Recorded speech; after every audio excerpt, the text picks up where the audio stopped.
simplemente una cosa, la moción no se aprobó porque lo que usted dice, víctimas del metro, es mentira.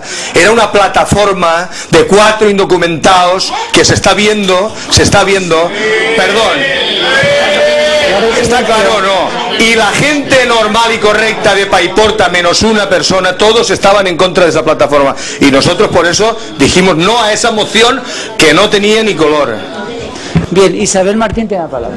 Bueno, primero que nada, ante las manifestaciones del concejal de Cultura, pido que conste en acta su manifestación de que eran 4 de que no era de que la plataforma esa eran 4 indocumentados.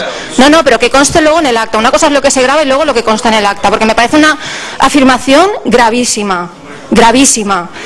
Y ya que está al hilo del tema de lo de las víctimas del metro, no, tiene que ver.